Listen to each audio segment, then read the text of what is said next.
Kamusta yung mga Second to the alay? last, LGBT ally, yung mga Ano yung alay? straight na Ang mga- sumusuporta Oo. sa karapatan ng LGBT, like Mayor Isko, Mayor Joy. I'm so sorry, nakalimutan ko yung dalawa, mamaya malalaman nyo. Kasi voice over kasi yung mag-i-introduce eh.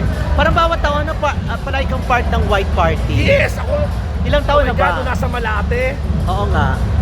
10 years sa Malate, isa sa, ano tawag na yung bilihan ng DVD kay Chavit, Metro Walk, Ah, okay. isa dun sa may Pasig, ano nga bang pangalan ng lugar na yun?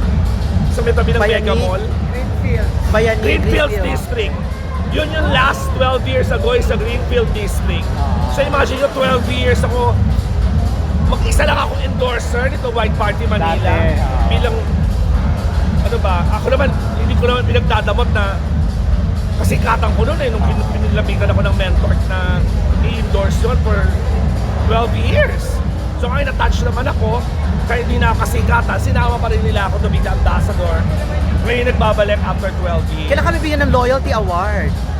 Nabigyan ka na ba? Nabigyan na ata Ah, ako, nabigyan na many years talaga? ago sa Malate pa. Ah. Pero how do you feel ng dami-dami na ngayon? Na dapat lang naman, at saka maganda ngayon, maliban sa may LGBTQIA, may ally na sinama, sa may mga Correct. straight din ng mga endorser, na ambassador rather. So maganda kasi alam mo yung ang powerful, ang sanib puwersa. So natutuwa ako na marami ngayon, actually, sabay-sabay ngayon eh. May isa sa Pasig, may isa ngayon sa Quezon City, sa UP. Ito ang last. So hanggang 9 lang yung sa Pasig tsaka sa QC. Lahat sila pupunta rin dito after. So, last night, parang 5,000 plus na yung ticket sold. So, alam mo naman ang Pinoy, may walk-in. So, ang gustong happy-happy ako kasi may ipapakita ng LGBTQIA kung gaano tayo ka-solid, kung gaano tayo ka-powerful. So, ngayon, hindi lang religious institution o sekta ang dapat nilalapitan kapag eleksyon.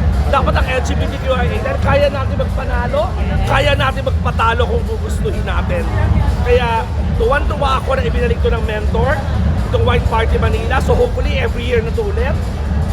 At tuwan-tuwa ako na marami ng allies, mga heterosexual, mga cisgender na nandito ngayon, makikiparty, makikisuporta sa atin.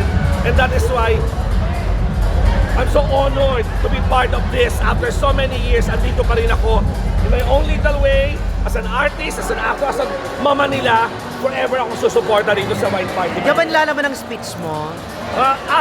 Parang ano, ito yung explanation kung bakit yung 4 na pararangalan natin ay deserving silang parangalan bilang mga LGBT allies. Yung ginawa nila para sa LGBT community, yung ipapakita mamaya, may VTR, may introduction.